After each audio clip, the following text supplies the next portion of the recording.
Hello, everybody. I am David, and today I'm going to be talking about The Mummy.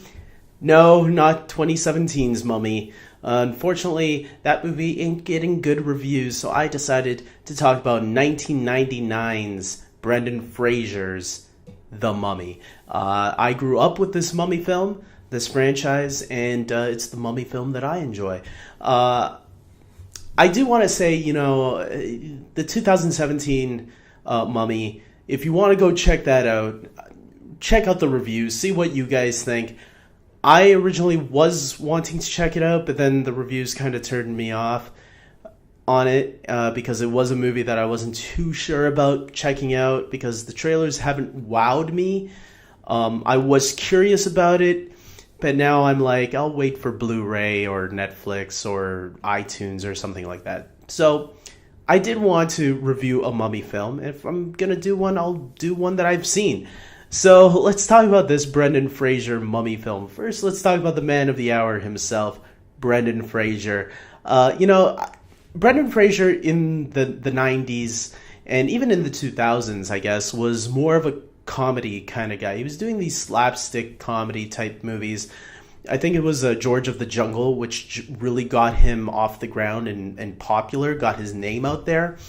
He was in Encino Man as well and some other classic 90s films that people might remember. But I think The Mummy is really what showcased his talent and really showed what kind of star he could be with adding an action territory, an action side of himself to it, which is what I really liked about the film. I really liked that it showed him in this unique film at the time. It wasn't a unique film, but him showcasing his talent in this area was really unique, especially since The Mummy was very much that action adventure film that a lot of people have pointed out we don't see very often today. It was very Indiana Jones-ish.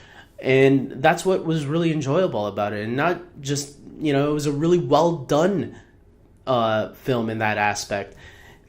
And Brendan Fraser had those qualities, that charisma of, he could play the funny aspect, but he could also have a badass aspect to himself as well, which is what I thought he really fit. And then you add Rachel Weisz to the film. If you know her, right? She's been in a lot of movies since then. This was really the film that got me to notice her, and I think a lot of other people as well to notice her. She when you go back and watch this movie, she looks so. I don't think she's aged much since then. She looks almost the same. She looks a little bit younger, but she's just as beautiful today as she was back then. And her chemistry with Brendan Fraser was actually really good and really enjoyable in this movie. It's one of those relationships where it's like, because sometimes some characters don't click together, but with Brendan Fraser and Rachel Weisz, I felt their chemistry really clicked. And then you also got John Hannah playing Rachel Weisz's brother, Jonathan. And I think he really adds a great element to the movie, too. He's the comedic relief. So there you have it. You have your three amigos, just like in every adventure movie, like Star Wars and Lord of the Rings and Harry Potter. You got your three amigos, and it's usually two guys and a girl. And again, you have it here in this movie. Pirates of the Caribbean as well has that. And they all really click together, plus a lot of other supporting characters. And the Mummy itself, you got Imhotep, which is the main villain of these the first two Mummy films, and I think he really plays it. Arnold Vosloo, some people might remember him as in 1996, I believe he played the Phantom. There was a 1996 superhero movie called The Phantom, where he played the title role. Obviously, I think this movie is, again, another movie that really got him more recognized than that movie, because that movie wasn't successful.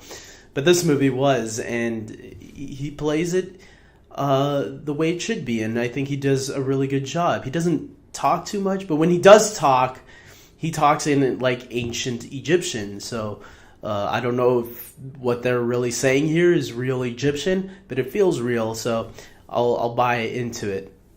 and he tries his ideas, trying to bring back the love of his life that he used to love back in ancient Egypt, and we get to see a little bit of that in the beginning. And the great thing about this movie is, just like Indiana Jones, it doesn't take place in modern times.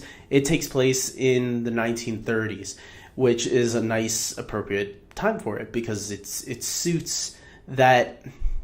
I don't want to say noir, but it feels like an adventure set in that time, and I like that. I like going into different periods in these type of movies and explore. That's what I think was enjoyable about the Indiana Jones films, how they were all set in World War II, or how the X-Men First Class films were set in the 60s and 70s and then 80s. I like when fantasy films play around with those eras and make us feel like we're watching a little bit of a movie set in that time, like a movie serial. I thought it captures that. And if you are somebody that likes movies like National Treasure or Indiana Jones or Tomb Raider, I don't know if Tomb Raider is the right movie to use as an example, but I think the first Tomb Raider was really good. That's what The Mummy is. The Mummy is a fun action adventure film. The special effects are a little outdated, I've noticed, though, in recent times when I've gone back to rewatch it. So don't expect too much from the special effects. Back then, though, back in 1999, they were very impressive. Now you start to see the flaws in them, though, which are starting to peek out. There's some movies that hold up with special effects. The Mummy is not one of them. So if you can get by that, I think you'll be okay.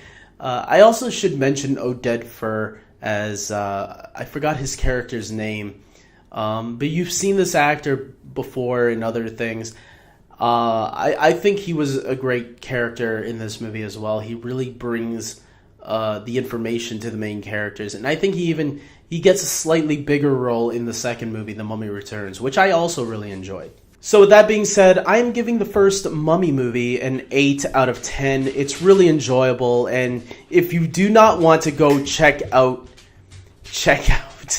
I have my dog here, guys, so if you're hearing clamping on the floor, that's my dog's nails. So with that being said, take care. I hope you guys like and subscribe to my channel, and hopefully we won't have distractions in my next review. And until next time, I already said take care, but I'm going to say it again. Take care.